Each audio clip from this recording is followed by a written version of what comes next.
कहानी शुरू होती है यॉन सी यून से, एक बेहद होशियार लड़का जिसकी जिंदगी का एक ही फोकस है, पढ़ाई। इसी वजह से उसका कोई खास दोस्त नहीं है। दूसरी ओर है उसका क्लासमेट योंग बिन, जो खुद भी काफी तेज है, लेकिन उसकी सोशल लाइफ काफी एक्टिव है, दोस्तों की भरमार, पार्टीज और मस्ती। मगर पढ़ाई में सी यून का मुकाबला नहीं कर पाता। और तो और योंग बिन कभी स्कूल का बदमाश भी रह चुका है। कमजोरों को तंग करना उसकी पुरानी आदत है। एक दिन उसका ध्यान सी यून पर जाता है। उसे लगता है कि सी यून तो सीधा साधा है, मजाक उड़ाना आसान होगा। लेकिन सी यून वो लड़का नहीं है जो किसी के सामने झुक जाए। उल्टा वो योंग बिन को आंखों में आंखें डालकर बोलता है, जरा संभल कर। बात योंग बिन को चुभती है और वो गुस्से में सी यून को मारने ही वाला होता है कि तभी मैदान में एंट्री होती है बेसबॉल टीम की। वो एक लड़के सूहो को ढूंढ रहे हैं क्योंकि उनके कप्तान की गर्लफ्रेंड को सूहो से कुछ ज्यादा ही दिलचस्पी हो गई थी। कप्तान आरोप लगाता है कि सूहो ने फ्लर्ट किया, लेकिन सूहो बिल्कुल टशन में जवाब देता है, वो तो खुद मेरे पीछे पड़ी है। सुनते ही कप्तान भड़क जाता है, लेकिन सूहो का जवाब होता है एक्शन में। वो अकेले ही पूरी टीम की धुलाई कर देता है, जैसे वो कोई फिल्मी हीरो हो। लड़ाई खत्म होने के बाद वो सी यून की गिरी हुई चीजें उठाकर माफी मांगता है। इतना टफ और फिर भी शालीन। आगे पता चलता है कि सी यून के पापा एक बेहतरीन एथलीट थे और माँ बहुत बुद्धिमान, लेकिन दोनों का तलाक हो चुका है। सी यून अब अपने पापा के साथ रहता है और माँ को गर्व महसूस कराने के लिए जी जान से पढ़ाई करता है। अगले दिन वो स्कूल जल्दी पहुँचता है और देखता है कि सूहो वहीं सो रहा है। उस दिन पीटी क्लास होती है और योंग बिन सी यून की यूनिफॉर्म डस्टबिन में फेंक देता है, जिससे साई यून को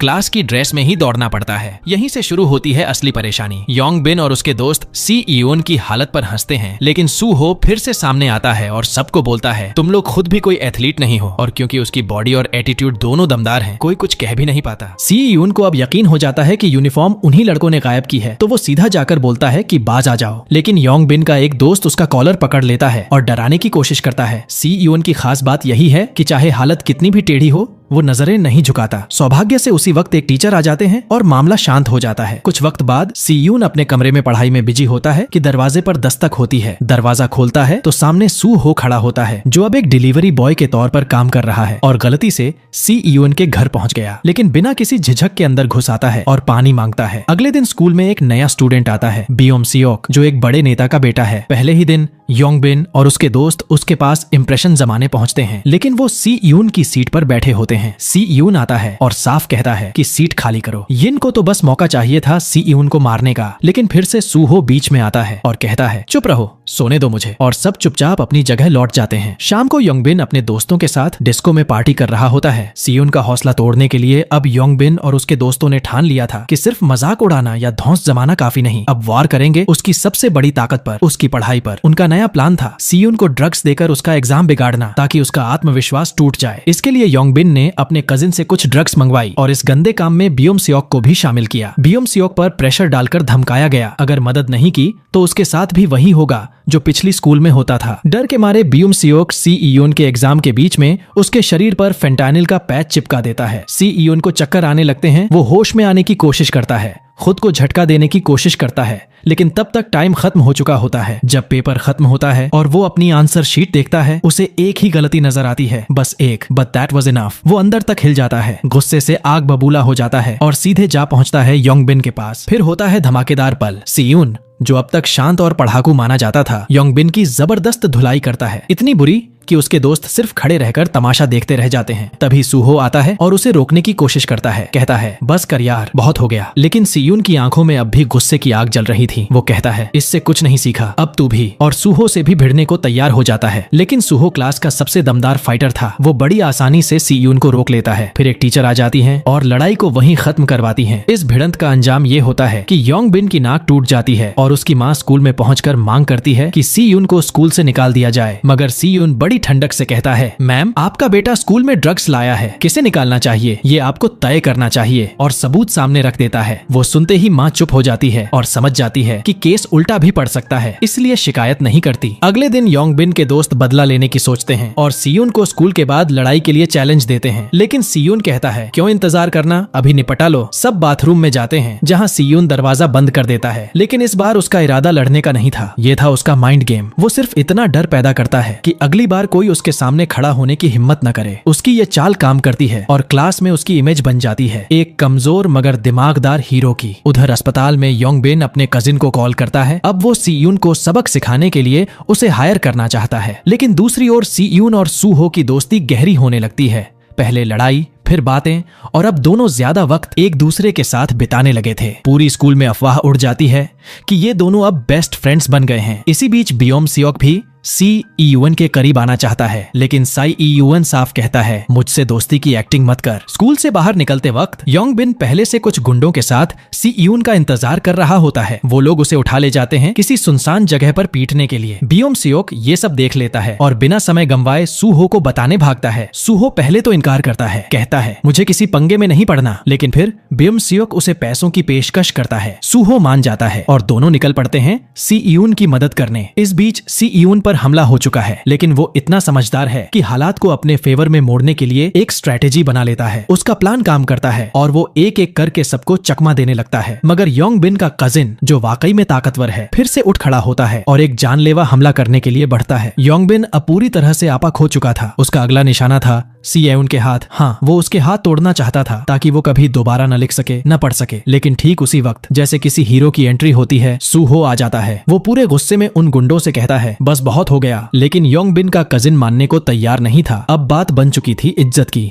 फिर होती है क्लासिक भिड़ंत, सूहो वर्सेस योंग बिन का कजिन। दोनों दमदार फाइटर्स, लेकिन सूहो का लेवल ही कुछ और था। उधर बाकी गुंडे सी यून को पीट रहे थे, लेकिन तभी बियोम सियोक भी वहां पहुंचता है और सी यून की मदद करता है। जब योंग बिन का कजिन देखता है कि सब उसके खिलाफ खड़े हो चुके हैं, वो हार मान लेता है और कहता है लड़ाई खत्म। फिर वहां से चला जाता है योंग बिन को अकेला छोड़कर। सी यून, जो अंदर से बेहद शांत और समझदार था, कहता है अब बहुत हो गया, छोड़ो ये सब और भूल जाओ। लड़ाई खत्म होने के बाद तीनों, सी यून, सूहो और बियोम सियोक, अब दोस्त बन चुके थे। सूहो कहता है अब जब लड़ाई की वजह से लेट हुआ हूं तो तुम दोनों को मेरी नौकरी में हाथ बंटाना पड़ेगा। तीनों एक छोटे से स्टोर में काम करते हैं और काम खत्म होने के बाद बैठते हैं डिनर पर। उसी दौरान बियोम सियोक शर्मिंदा होकर सी यून से माफी मांगता है और सी यून बिना कोई शिकवा किए उसे माफ कर देता है। फिर होता है एक दिल पिघलाने वाला पल। सूहो अपने हाथों से सी यून को खाना खिलाता है और सी यून की जिंदगी में पहली बार दोस्ती का एहसास पूरी तरह से बस जाता है। लेकिन दूसरी तरफ कहानी में ट्विस्ट अभी बाकी था। वो गुंडे जो सी यून को पीट चुके थे, असल में खुद एक और बड़े माफिया के शिकार थे। उस असली बॉस ने,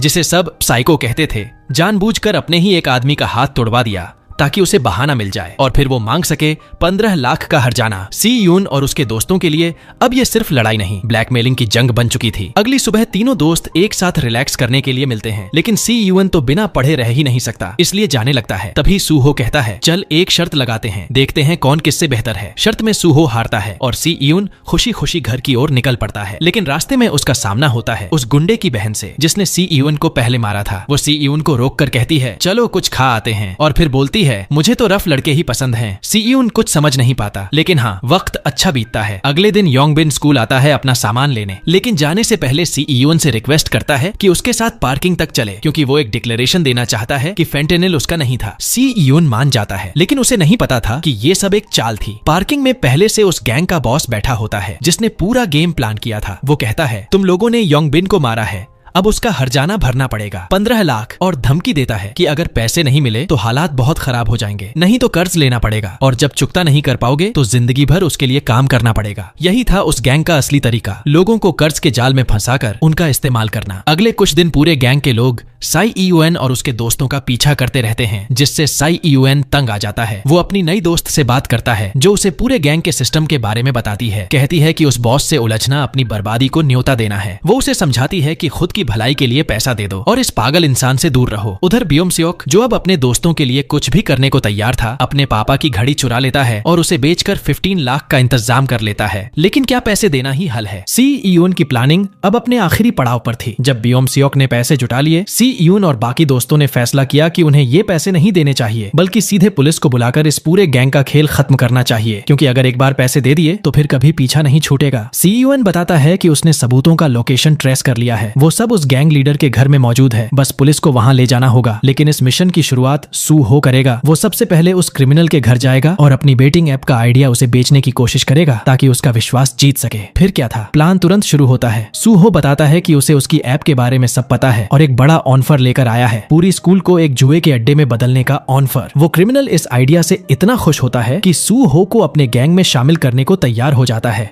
वहीं लड़की जो सी इयोन की दोस्त है उसे सही लोकेशन भेज देती है ताकि वह पुलिस लेकर पहुंच सके। लेकिन बियोम सियोक को ये सब बहुत खतरनाक लग रहा था। डर के मारे वो खुद पैसे लेकर सीधे उन गुंडों के पास चला जाता है ताकि ये सारा मामला यहीं खत्म हो जाए। पर अफसोस अब बहुत देर हो चुकी थी। सूहो जब उस गैंग के अड्डे पर पहुंचता है तो लीडर उसकी बातों पर शक करता है और बिना कुछ बोले पीछे से हमला कर देता है। तभी वो सूहो का फोन चेक करता है और उसे पता चलता है कि सी इयोन पुलिस लेकर आने वाला है। वो तुरंत अपने चमचों को हुक्म देता है कि सारे सबूत जला दो और भागने की तैयारी करो। लेकिन तभी बियोम सियोक वहां पहुंच जाता है पैसे लेकर। पर अब पैसे भी बेकार हो चुके थे, उनकी जान खतरे में थी। जब सी यून पुलिस लेकर वहां पहुंचता है तो पूरी जगह खाली मिलती है। पुलिस को लगता है कि ये सब कोई फालतू ड्रामा था और वो नाराज होकर लौटने लगती है। लेकिन सी यून हार मानने वालों में से नहीं था। वो घर के अंदर घुसता है पर अब वहां कोई सबूत भी नहीं बचा था। तभी उसे उसकी दोस्त का कॉल आता है। वो बताती है कि सब अब असली बॉस के पास जा रहे हैं और उसे लोकेशन भेजती है। साथ ही चेतावनी देती है अगर पुलिस को टाइम पर नहीं लाया गया तो हम सबकी जान जा सकती है। सी यून फिर से निकलता है और उसी वक्त योंग बिन का कजिन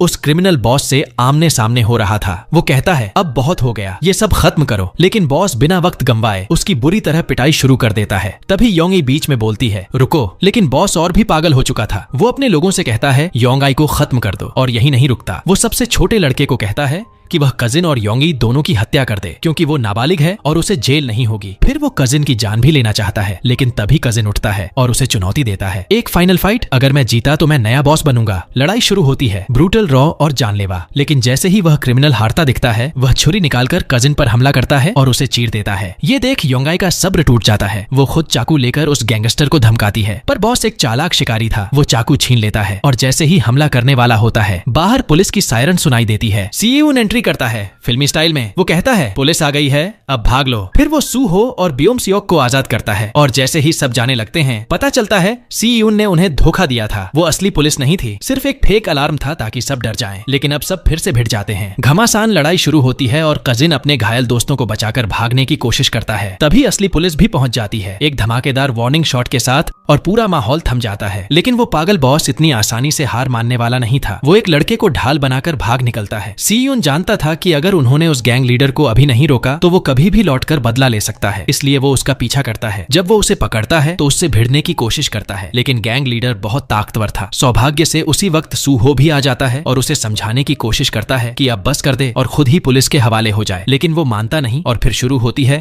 तीनों की एक जबरदस्त भिड़ंत। सूहो बहुत स्ट्रांग था लेकिन लीडर की फुर्ती और चालाकी कहीं ज्यादा थी। वो लगभग सूहो को खत्म ही कर देता। लेकिन तभी सीयून फिर से उठता है और दोनों मिलकर उसे जमीन चटा देते हैं। दूसरी ओर कजिन खुद को पुलिस के हवाले कर देता है ताकि बाकी दोस्त बचकर निकल सकें। रात होते होते पुलिस के पास पूरे गिरोह के खिलाफ सबूत इकट्ठा हो जाते हैं और सभी बदमाशों को एक एक कर गिरफ्तार कर लिया जाता है। सीयूएन और उसके दोस्त भी पुलिस स्टेशन पहुंचते हैं और अपना बयान देते हैं। लेकिन चौंकाने वाली बात ये थी कि पुलिस बिना उनके गार्डियन को बुलाए उन्हें जाने देती है। शर्त बस इतनी थी कि वो इस बारे में किसी से कुछ नहीं कहेंगे। ये सब बियोम सियोक के पिता की वजह से हुआ जो असल में एक बहुत बड़े कांग्रेसी नेता थे। उन्होंने अपनी राजनीतिक छवि बचाने के लिए सब कुछ दबा दिया। फिर एक नया मोड़ आता है। बियोम सियोक उस क्रिमिनल से मिलने जाता है और उसका सेक्रेटरी बताता है कि उसके पिता ने उसे बदला लेने का हुक्म दिया है। लेकिन जब सेक्रेटरी उसे सिखाता है कि कैसे मारना है बियोम सियोक कर ही नहीं पाता। वो चक्कर खाकर कमरे से बाहर निकल जाता है।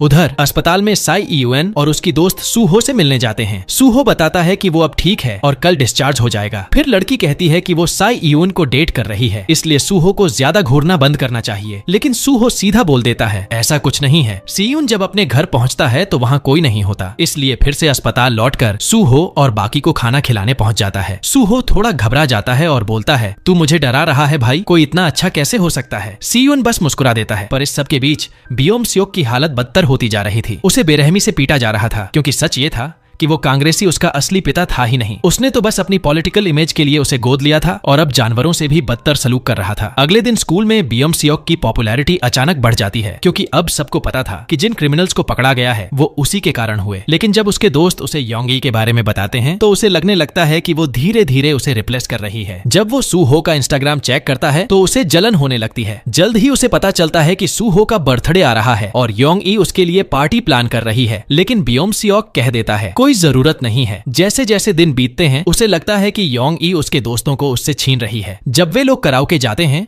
तो बियोम सियोक जरूरत से ज्यादा कोशिश करता है सबका ध्यान पाने के लिए, पर नतीजा उल्टा होता है। उसी दौरान उसकी मुलाकात उसके पुराने क्लासमेट्स से होती है जो उसे पहले बुली करते थे। डर के मारे वो वहाँ से भाग जाता है। जब वो बाकी दोस्तों के पास लौटता है तो गुस्से में योंगी पर भड़क उठता है, क्योंकि उसे लगता है कि उसने जानबूझकर बदमाशों को उसका पता दिया था। वो उसे मारने तक को तैयार हो जाता है, लेकिन उसके दोस्त योंगी का साथ देते हैं। इससे वो और भी ज्यादा भड़क उठता है और तभी वो गुंडे फिर से आ धमकते हैं। इस बार वो बियोम सियोक को उठाकर ले जाना चाहते हैं, लेकिन सी यून डटकर खड़ा हो जाता है और कहता है, दफा हो जाओ यहाँ से, उसे अकेला छोड़ दो। और अगले दिन बियोम सियोक इस वक्त बुरी तरह चिढ़ा हुआ था। उसे बस किसी पर भी गुस्सा निकालना था, लेकिन क्लास के बाकी लड़के उससे डरते नहीं थे, क्योंकि असली ताकतवर तो सू हो था। फिर भी वो सबको मारने की धमकी देता रहा। तभी सूजे आता है उसे शांत करने, बट हालात उल्टे हो जाते हैं और दोनों के बीच बहस शुरू हो जाती है। अगले 2 दिन बियोम सियोक स्कूल ही नहीं आता, जिससे उसके दोस्तों को चिंता होने लगती है। फिर सी यून और बाकी लोग उसे ढूंढते हुए उसके घर पहुंच जाते हैं। बियोम सियोक चौंक जाता है, बट दिल ही दिल में खुश भी होता है कि उसके दोस्त उसे देखने आए। जब उससे पूछा जाता है कि वो ऐसा क्यों कर रहा है, तो बियोम सियोक टूट जाता है। वो बताता है कि पिछली स्कूल में उसे बहुत बुरी तरह बुली किया गया था और कुछ कर नहीं पाया, क्योंकि उसके पिता ने साफ मना किया था कि वो कोई तमाशा ना करे। ये सुनकर सूहो उसे कहता है कि उन बदमाशों को कॉल कर वो खुद उनसे माफी दिलवाएगा। जब वो सब कराओके में मिलते हैं तो पहले तो वे माफी मांगने से मना कर देते हैं, उल्टा उसे फिर से धमकाने लगते हैं। लेकिन तभी सूहो एकदम से सामने आता है और उन्हें मजबूर करता है कि बियोम सियोक से माफी मांगे। पर बियोम सियोक को सिर्फ माफी नहीं चाहिए थी, उसे बदला चाहिए था। वो खुद उन्हें मारना चाहता था, लेकिन सी यून और दोस्तों ने कहा कि ये सब हद से बाहर जा रहा है। बियोम सियोक बिल्कुल बेकाबू हो चुका था। सूहो उसे कमरे से बाहर खींच ले जाता है। वहाँ दोनों में जबरदस्त बहस होती है। बियोम सियोक गुस्से में कहता है कि हम कभी दोस्त थे ही नहीं, और फिर उसे पैसे ऑफर करता है उस बदमाश को पीटने के लिए। ये सुनते ही सूहो का गुस्सा फूट पड़ता है और वो उस पर हमला कर देता है। बीच बचाव के लिए सी यून को आना पड़ता है। इसके बाद बियोम सियोक अकेले चला जाता है। थोड़ी देर बाद उसकी पुरानी स्कूल के गुंडे उसका पीछा करने लगते हैं, पर इस बार किस्मत उसके साथ थी। उसे रास्ते में अपने कुछ क्लासमेट्स मिल जाते हैं और इस बार वो उसे चिढ़ाने की जगह उसके साथ खड़े हो जाते हैं। न सिर्फ उसका साथ देते हैं, बल्कि मिलकर उन बदमाशों को सबक भी सिखाते हैं। इस जीत के बाद वे उसे अपने ग्रुप में शामिल कर लेते हैं और साथ पार्टी करने एक डिस्को ले जाते हैं। बियोम सियोक सभी के लिए ड्रिंक्स खरीदता है और इसी से सब उसे ज्यादा सम्मान देने लगते हैं। फिर इंस्टाग्राम पे सब आपस में फॉलो करने लगते हैं और बियोम सियोक को लगता है कि ये हैं उसके असली दोस्त। अगले दिन वो क्लास में नशे में झूमता हुआ आता है। जब सी यून उससे पूछता है कि क्या हुआ, तो वो उसे इग्नोर करता है और अपने नए दोस्तों के साथ चला जाता है। बाद में सी यून और सूहो उसे टोकते हैं, बट बियोम सियोक कहता है कि उन्होंने कभी उसे दोस्त नहीं माना, इसलिए अब वो भी नहीं मानेगा। फिर वो एक और पार्टी में चला जाता है, जहां उसकी मुलाकात होती है योंगबिन से, जो अब कहता है कि वे दोस्त बन सकते हैं क्योंकि अब उनका एक कॉमन दुश्मन है। उधर सी यून स्कूल से बाहर निकल रहा होता है जब उसका भाई उसे पकड़ता है और अपने साथ काम पर ले जाता है ताकि दोनों साथ में वक्त बिता सकें। सी यून को चिंता होती है कि बियोम सियोक के नए दोस्त उसका फायदा उठा रहे हैं, बट सूहो कहता है कि असल में बियोम सियोक ही उन लोगों का इस्तेमाल कर रहा है ताकि वो खुद को पॉपुलर महसूस कर सके। अगले दिन बियोम सियोक अपनी सीट भी बदल लेता है। सी यून उसके नए दोस्तों को धमकाता है कि अगर उन्होंने उसका फायदा उठाया तो अच्छा नहीं होगा, लेकिन सूहो कहता है तू किसी की मदद नहीं कर सकता जो खुद मदद नहीं चाहता। फिर दोपहर में वो नए बदमाश कैंटीन की लाइन में घुसने की कोशिश करते हैं, बट सूहो सबको लाइन में लगने का हुक्म देता है और सब उसकी बात मान भी लेते हैं सिवाय बियोम सियोक के। उसे लगता है कि वो सबसे ऊपर है। सूहो के पास कोई और चारा नहीं बचता और उसे एक झापड़ रसीद कर देता है। ये देखकर बियोम सियोक बदला लेना चाहता है, बट सच्चाई ये थी कि वो अंदर से अब भी बहुत कमजोर था। उसे पता था कि वो सूहो का कभी सामना नहीं कर सकता, इसलिए बियोम सियोक और उसके दोस्त एक प्लान बनाते हैं। वो योंगबिन के दोस्त को हायर करते हैं जो जल्द ही प्रोफेशनल फाइटर बनने वाला था। उसे ऑफर किया जाता है पूरे 1 मिलियन वॉन बस सूहो को सबक सिखाने के लिए। लेकिन दिक्कत ये थी कि सूहो ने पहले ही इस फाइटर को हरा दिया था, तो उसे बढ़त दिलाने के लिए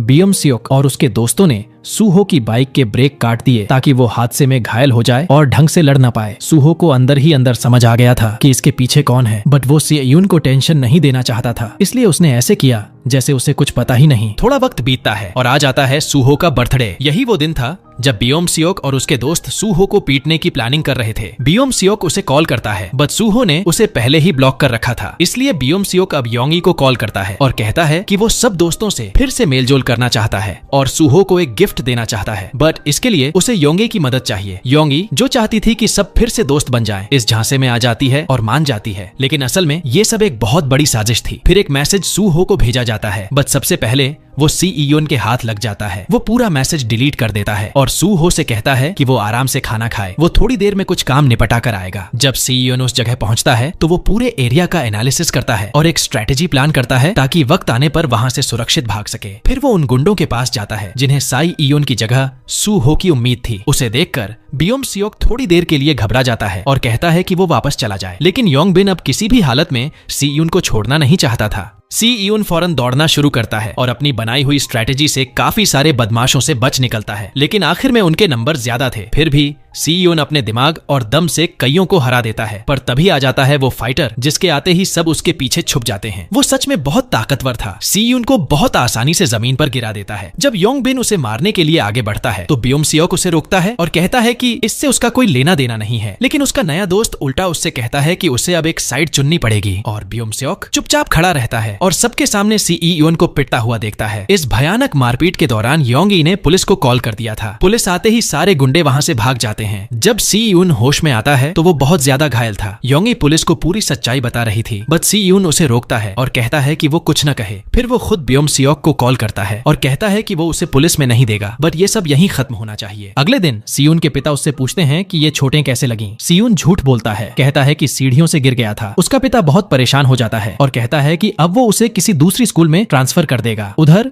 सूहो को चिंता होने लगती है क्योंकि स्कूल का सबसे होशियार लड़का सी यून 2 दिन से स्कूल ही नहीं आया था। वो सी यून के घर पहुंचता है बट कोई दरवाजा नहीं खोलता। अब उसकी चिंता और बढ़ जाती है। अगले दिन सूहो बियोम सियोक के दोस्तों से कहता है कि उन्हें उसकी बाइक की मरम्मत का खर्च देना होगा। डर के मारे वो सब मान जाते हैं। फिर सूहो उन सबको पकड़ता है और जोरदार तरीके से मारता है ताकि वो सब सच उगल दें। जब उसे सब कुछ पता चलता है तो वो सीधा योंगाई के पास जाता है और पूछता है कि सी यून किस अस्पताल में है। योंगी बताती है कि उसे डिस्चार्ज कर दिया गया है, बट साथ ही चेतावनी देती है कि वो कोई बेवकूफी ना करे क्योंकि सी यून ने ये सब कुछ सिर्फ इसलिए सहा ताकि कोई और लड़ाई न हो। इसके बाद सूहो अपने दोस्त सी यून के घर पहुंचता है और सी यून ऐसे पेश आता है जैसे कुछ हुआ ही नहीं। लेकिन सूहो अपने दोस्त से अलविदा कहने गया था क्योंकि उसने तय कर लिया था कि वो रात को उन गुंडों से लड़ाई करेगा। दूसरी तरफ बियोम सियोक से बात करता है और कहता है कि वो उसे वही देगा जो वो हमेशा से चाहता था। बियोम सियोक फौरन अपने फाइटर को कॉल करता है और कहता है टाइम आ गया है सूहो को खत्म करने का। उसी वक्त योंगी कॉल करती है सी यून को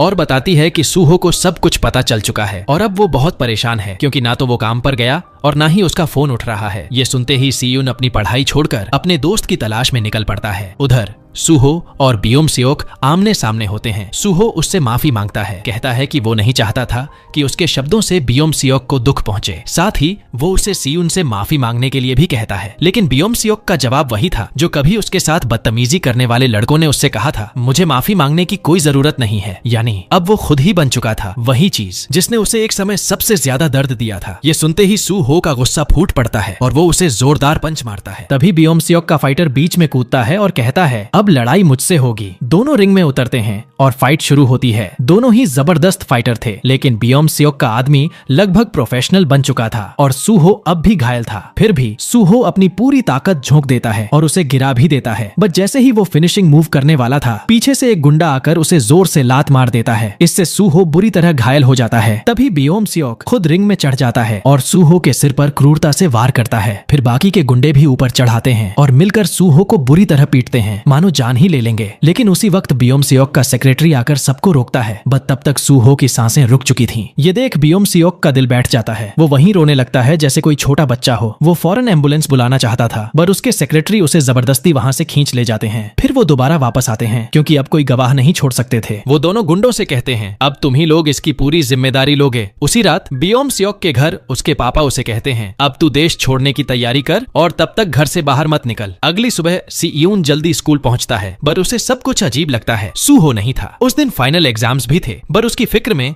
साई यूएन का पूरा पेपर बिगड़ जाता है। फिर उसे असली सच्चाई पता चलती है, सूहो कोमा में है। बियोम सियोक के सेक्रेटरी ने ऑफर दिया है कि वो सारे मेडिकल खर्च उठाएंगे, बट इसके बदले उसकी दादी को कुछ पेपर्स पर साइन करने पड़े ताकि वो लोग कानून से बच जाएं। अपने दोस्त को उस हालत में देखकर सी यून खुद को बहुत दोषी मानता है। पूरा दिन वो उसके पास बैठा रहता है। योंग ई उसे समझाती है कि अब घर जाओ, अभी और एग्जाम्स बाकी हैं। बट अब सी यून के लिए पढ़ाई बेमतलब हो चुकी थी। अब तो बस एक चीज थी, बदला। अगले दिन वो सीधा योंगबिन के स्कूल पहुंचता है और उसे जोरदार हमला कर देता है। फिर उसे धमकी देता है, बता वो फाइटर कहाँ है जिसने सूहो को मारा। योंगबिन वैसे भी डरपोक था, सब कुछ उगल देता है। इवन वो वीडियो भी दिखाता है जिसमें सूहो की बेरहमी से पिटाई हो रही थी। उसी वक्त योंगी पहुंचती है ब्योम-स्योक के घर और कहती है, तू डरपोक है कायर। लेकिन ब्योम-स्योक उल्टा उसे ही दोष देने लगता है, अगर तू हमारे बीच नहीं आती तो कुछ भी नहीं होता। सीयून सीधा पहुंचता है उस जिम में जहां वो फाइटर ट्रेन करता था। वो उसे चुपचाप पीछे से अटैक करना चाहता था, लेकिन फाइटर के रिफ्लेक्सेस गजब के थे। वो आसानी से उसका वार टाल देता है और मुस्कुराकर कहता है, तू बहुत ही कमजोर है मेरे लिए, घर जा, स्कूल की घंटी बजेगी तुझसे पहले। लेकिन सीयून आज कुछ और ही ठान कर आया था, उसे अपने दोस्त का बदला लेना था। वो वही स्टाइल अपनाता है जो उसके भाई ने उसे सिखाया था। शुरुआत में फाइटर भारी पड़ता है, बट सीयून की सबसे बड़ी ताकत थी उसका दिमाग। वो हर बार कोई ना कोई तरीका निकाल ही लेता था और आखिरकार वो फाइटर को जमीन पर गिरा देता है। अब फाइटर उससे रहम की भीख मांग रहा था, बट सीयून को रहम नहीं बदला चाहिए था। वो उसका टखना तोड़ देता है, सिर्फ उसकी हड्डी नहीं, उसकी प्रोफेशनल करियर भी वहीं खत्म कर देता है। उधर स्कूल में ब्योम-स्योक का बाप खुद पहुंचा होता है, ये देखने की कहीं किसी ने कुछ बोला तो नहीं, बट टीचर लोग वैसे ही बिके हुए थे, सब उसके इशारों पर चल रहे थे। तभी अचानक एग्जाम के बीचों बीच साईयूएन क्लासरूम में घुसता है, हाथ में फायर एक्सटिंग्विशर और आंखों में आग, और वो शुरू हो जाता है एक एक कर सारे गुंडों को वहीं धो देता है। फिर वो सीधा जाता है ब्योम-स्योक के पास और कहता है, ये सब तेरी वजह से हुआ है। ब्योम-स्योक चुपचाप मान जाता है, हाँ सब मेरी गलती है, मुझे मार दे। लेकिन सीयून उसे नहीं मारता क्योंकि वो जानता था कि गिल्टी कॉन्शियंस उससे बड़ी सजा कोई नहीं। फिर जैसे ही टीचर्स उसे रोकने आते हैं, सीयून अपनी नंगी मुट्ठी से शीशा तोड़ देता है और गरज कर कहता है, मेरे रास्ते से हट जाओ। अब सीयून अंदर से पूरी तरह टूट चुका था। वो सीधा जाता है सूहो के पास और थकावट से वहीं सो जाता है। सपने में सूहो उससे कहता है, तू सच में पागल हो गया है। सीयून रोते हुए माफी मांगता है, बट सूहो मुस्कुराकर कहता है, ये तेरी गलती नहीं है। कुछ समय बाद ब्योम-स्योक को देश से बाहर भेज दिया जाता है क्योंकि अब उसका बाप भी उसे अपने पास नहीं चाहता था। योंग-आई को भी बेहद पछतावा था, इसलिए वो भी सबकी जिंदगी से गायब हो जाती है। ब्योम-स्योक का बाप कोशिश करता है कि सीयून को सबका दोषी ठहराकर उसे सुधार गृह भेज दे, बट सीयून के पास सबूत था, वो वीडियो जिसमें सब कुछ रिकॉर्ड हुआ था। मजबूरी में ब्योम-स्योक के बाप को पीछे हटना पड़ा और सायून को एक नई स्कूल में ट्रांसफर किया गया। एक नया शहर, एक नई शुरुआत। लेकिन जिस स्कूल में उसका एडमिशन हुआ,